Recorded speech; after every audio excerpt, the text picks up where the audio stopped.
Leresipun nek teng Jawi niku mboten wonten. Islam kejawen niku jane mboten wonten. Tapi selamanya nggak bisa menemukan apa toh artinya yang dicari di ajaran Islam itu. Terjemahkan malah yang Raden Said yang sekarang sudah dijuluki Sunan Kalijaga. Ini orang Jawa, terus yang dianut karena ya putra bangsawan, jadinya beliau disuruh ngurusi istilahnya sak tanah Jawa. Rahayu Mbak Harjo. Rahayu. Nggih, sugeng panggihan. Selamat berjumpa kembali dengan Mbak Harjo. Dan puji syukur Mbak Harjo tasih diparingi sehat, seger waras. Pada kesempatan kali ini saya cuma mengaturkan beberapa pertanyaan ini. Ini saya mewakili, kita sudah merangkum pertanyaan-pertanyaan dari para netizen. Atau saya hanya sekedar membacakan saja nanti. Oke, langsung mawon ini kalau mulai. Yang pertama ini mengenai fenomena tentang Islam kejawen. Perlu diketahui kan di dalam Islam kejawen itu kan kebanyakan dari para pengikutnya itu tidak melakukan syariat agama seperti sholat gitu. Yang ingin saya tanyakan itu apakah ya memang syariatnya atau ajarannya memang kayak gitu, atau mungkin itu suatu hal yang mungkin prediksinya atau penafsirannya yang mungkin kurang tepat. Saya minta istilahnya penjelasan dari Mbak Harjo, apa kira-kira mengenai tentang Islam kejawen ini. Monggo Mbak Harjo. Nggih, matur suwun. Nggih, saderengipun kula jawab utawi matur kata-kata, monggo kita ngendel sekedap kemawon kunjuk ngersani Gusti supados anggen kita melampah ngucap solah bawa tansah diat arahaken dateng kalaresan.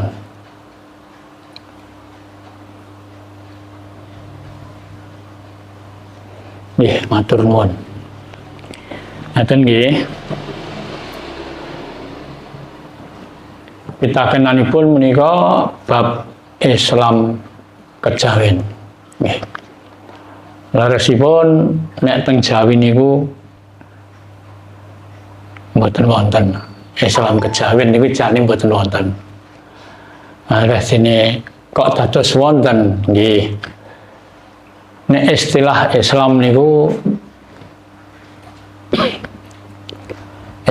kan jelas ajaran agama ingkang saking Arab.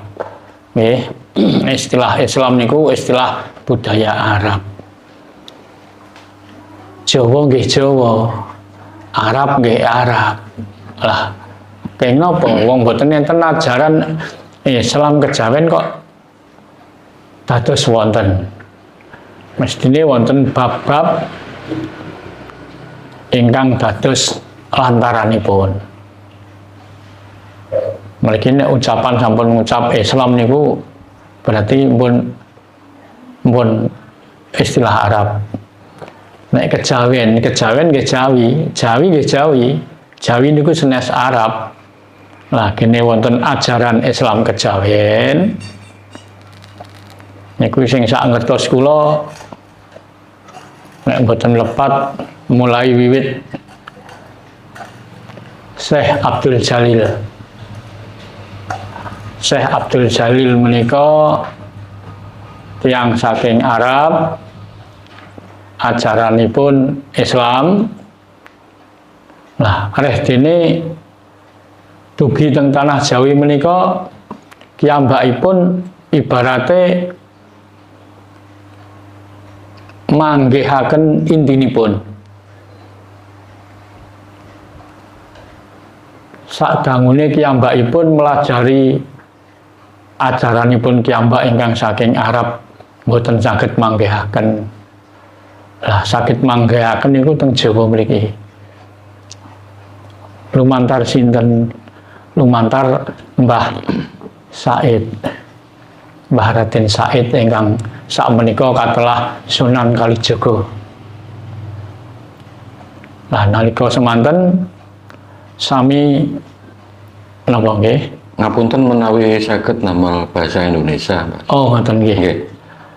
Nggih, ngoten. Sebetulnya di Indonesia tidak ada ajaran Islam kejawen itu sebetulnya. Khususnya di Indonesia, di Jawa. Karena Jawa ya Jawa. Islam itu sudah budaya asing, budaya Arab. Itu. Lah, kalau nggak ada ajaran Islam kejawen sekarang kok ada? Iya. Sekarang bisa ada. Tadinya tidak ada kok bisa ada. Gimana? Pasti ada celah-celah ingkang apa? Bisa menjadikan ajaran itu terus dipakai sebutan Islam kejawen. Islam ya Islam.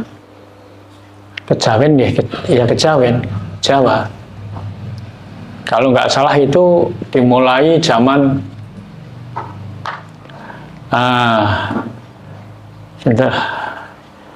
Syekh Abdul Jalil.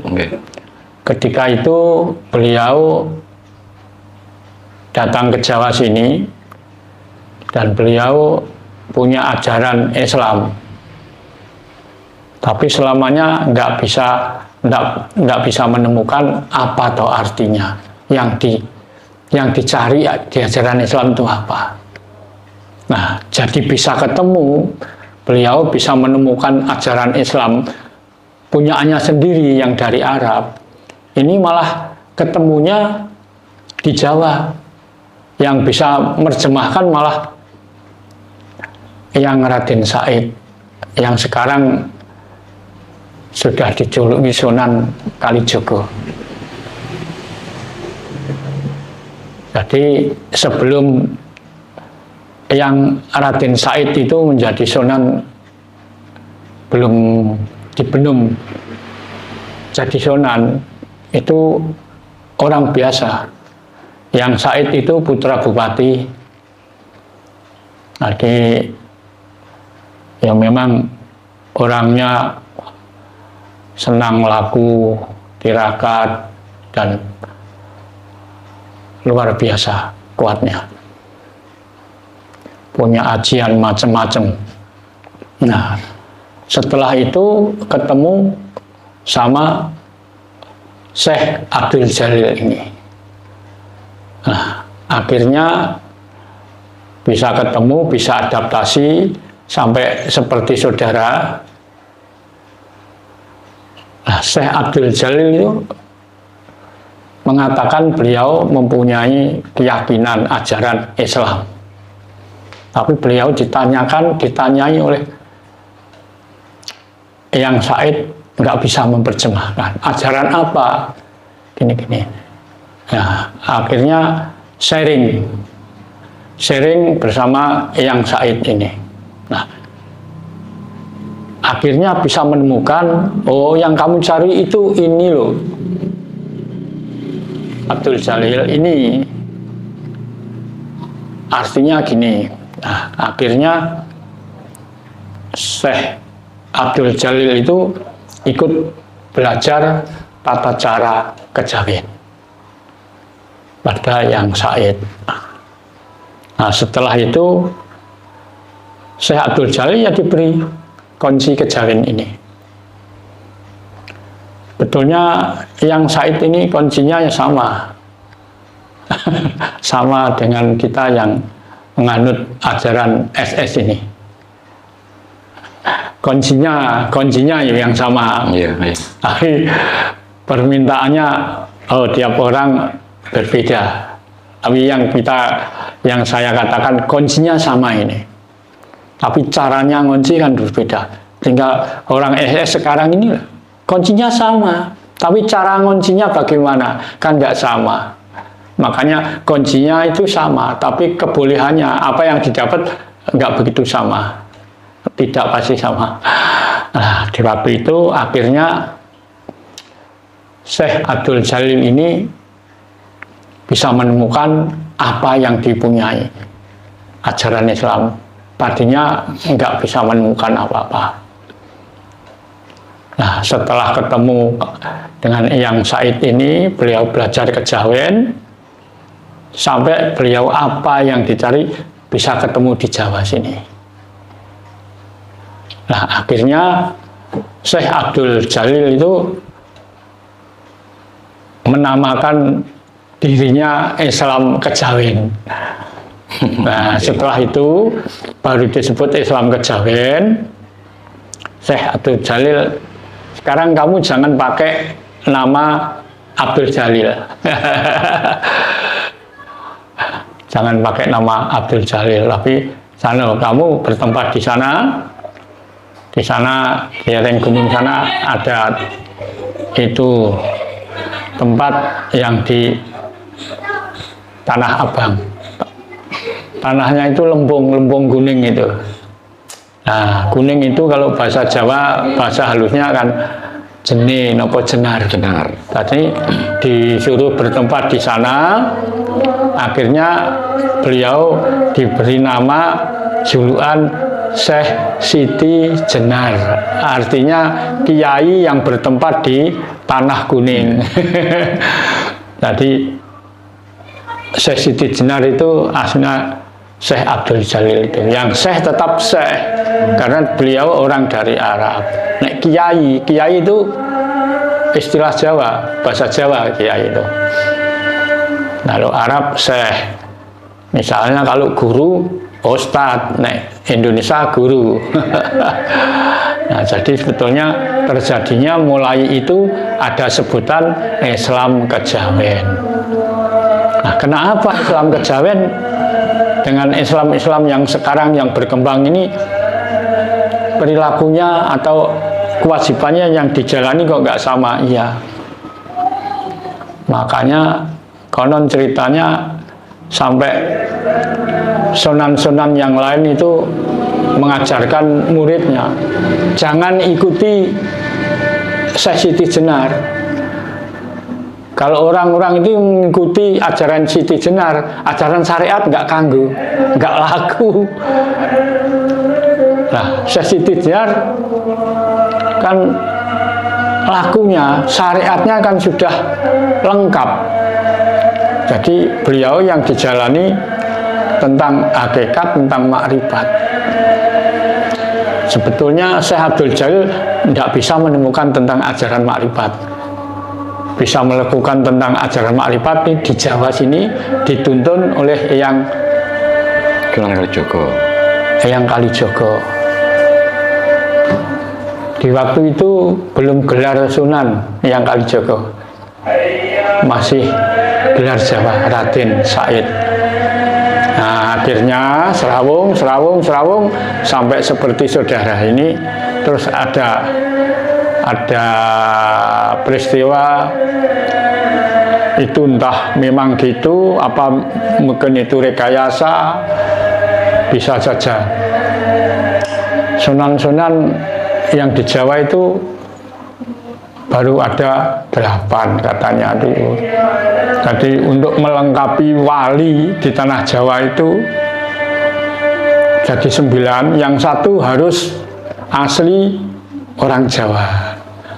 Akhirnya yang Raden Said dicalonkan itu. Akhirnya setelah itu yang Said menjadi Sunan, sudah menerima gelar Sunan. Jabatannya wali, tetunggulnya wali katanya sampai sekarang. Ya harus di tanah Jawa, karena apa? Kita bertempat di Jawa. Jadi Wali Songo itu yang tetunggulnya itu yang Said, ini alias Sunan Kalijogo. Sekarang banyak orang yang salah persepsi.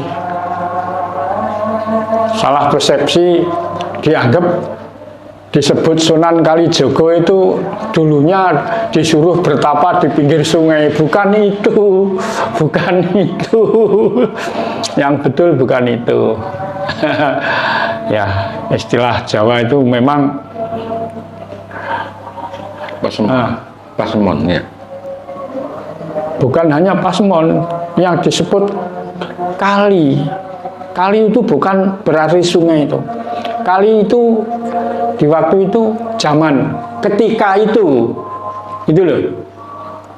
Di Jawa itu kan ada Kali Matoyo, Kali Yoga, terus ada Kali Jogo. Nah, Kali Jogo ini istilah dari zaman itu yang disegani orang Jawa, terus yang dianut karena ya putra bangsawan, jadinya beliau disuruh ngurusi istilahnya sak tanah Jawa. Jadi beliau lah yang jadi apa? Ujung tombak, dipakai ujung tombak, penjaga pada waktu ya, zaman penjaga itu, waktu ya. itu, ujung tombak menyebarkan ajaran Islam ini.